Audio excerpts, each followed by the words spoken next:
not need a doctor, but sick people do. That is Luke 5:31. So sa ato pa, kung maayo ang imong immune system, healthy ka. Oh, that should be the case, and always and forever. And you are always healthy.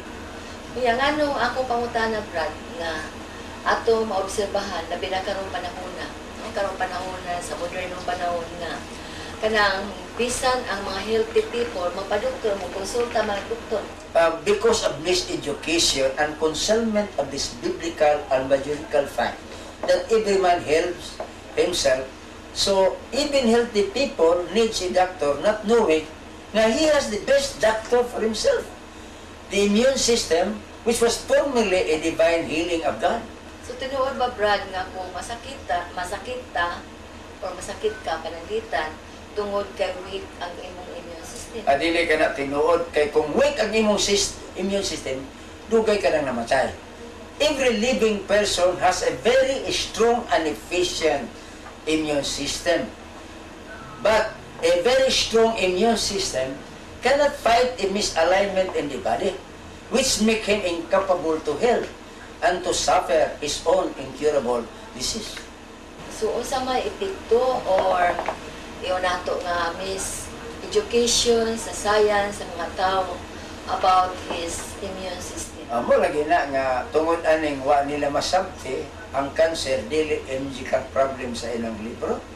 Ang HIV ra mo properly diagnose nga MGK problem, pero dili ang cancer.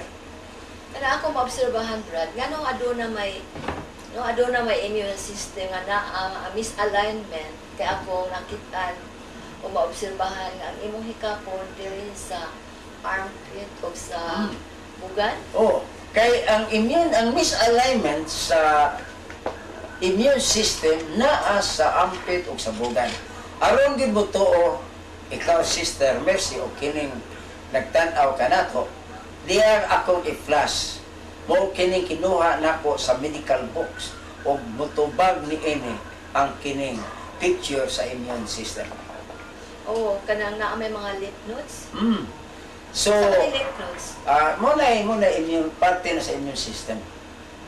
Ana diha i-drain mga waste sa immune system. Kaya akong nabantayan, Brad, ato nga kanabita masakit ta labi nang ilanat nga naa tay mga tibugol-tibugol.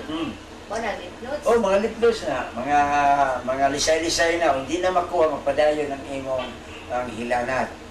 Kaya sa may ba function ining atong giingon nga immune system gawa sa protector. Daghang kaayo Sister Mercy. Kaya siya atong national defense atong lawas. Siya ay engineer sa atong lawas, kay mo repair man sa tanang body parts. Ug doon na po siya po garbage collector sa atong lawas. Yung mabasa ba nila ito, makita na ito sa mga scientific o naani sa tanan scientific books, pero ako nang punan kay nakita nako nga tunay angay ipuno sa medical books. Kung ang science nakadiscover ni anang DNA na gitawag nato genetic code, nakadiscover sab ko nga kining immune system mo di kini keeper sa genetic code o DNA.